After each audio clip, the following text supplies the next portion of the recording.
इधर का हो गया इधर को लेके जाए।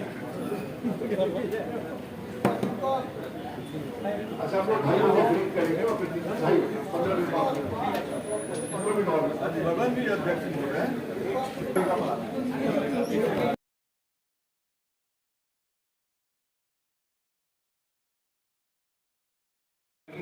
समय पे डिस्ट्रीब्यूट भोजन पिछली बैठक में हम लोग चर्चा किए थे कि जो छपरा से बढ़ के भोजन बढ़ता जा रहा है पानी विभाग की वजह से उसका अगर 5 से टैगिंग भोजन बन के और 5 में डिस्ट्रीब्यूट हो जाए में पूर्व के कुछ निर्देश थे, उसके संदर्भ में कुछ रिपोर्ट आए थे।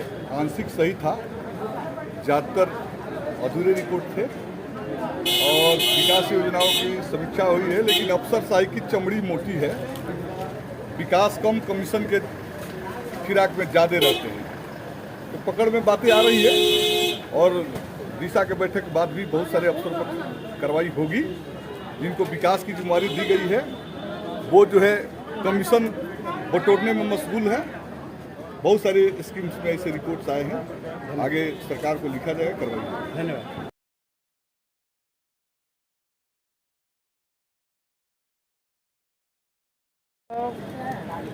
पदाधिकारी लोगों से बात करने का है, काम करने का।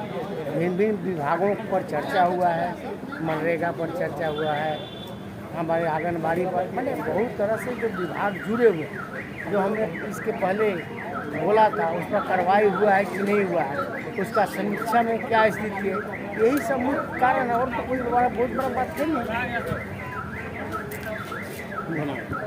और बागेश्वर धाम के धीरेन्द्र शास्त्री बिहार में आ रहे हैं, उनको दौरे को लेकर के तमाम तरह की बातें फैल रही हैं। तेज प्रताप यादव ने कहा कि उनका विरोध करेंगे, क्या कहेंगे आप इस पर? मुझे अभी कुछ अगला सवाल। देखिए, कर्नाटक के चुनाव में जो रुझान दिख रहे हैं, हालांकि तो परिणाम निकलने पर ही सच्चाई पता चलेगा, लेकिन जो परिस्थिति वहाँ उभर के आ रही है, मुझे लगता है कि भारतीय जनता पार्टी को कर्नाटक में एक बड़ी जीत मिलेगी, पूरी संभव। गुरु जी, 2024 के चुनाव में 1 साल बचा हुआ लगभग। जो आपने पिछले टेन्योर में जो लोगों से वादे किए थे, क्या वो वादे पूरे हो चुके हैं? आप लिस्ट निकाल के लीजिए क्या क्या नहीं हुआ। आगे के लिए क्या प्लान है आपका? आप आ जाइए, बैठक में भाग लेके देख लीजिए।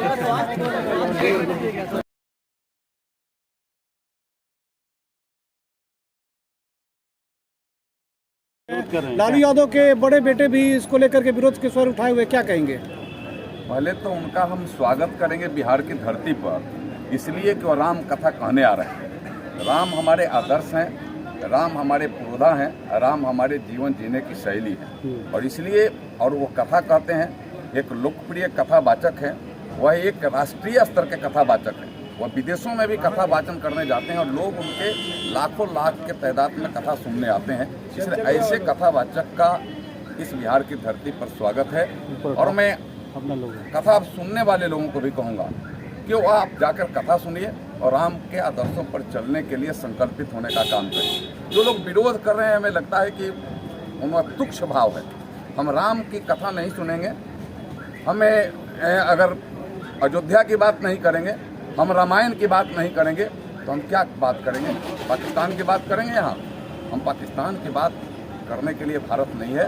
भारत में राम की बात, राम, मैंने कहा कि राम को किसी धर्म से नहीं जोड़ करके देख सकते हैं। अब राम तो एक आदर्श हैं और राम जीवन जीने की शैली है, और सबके लिए उनके आदर्शों पर चलने के लिए संकल्पित होने की आवश्यकता है।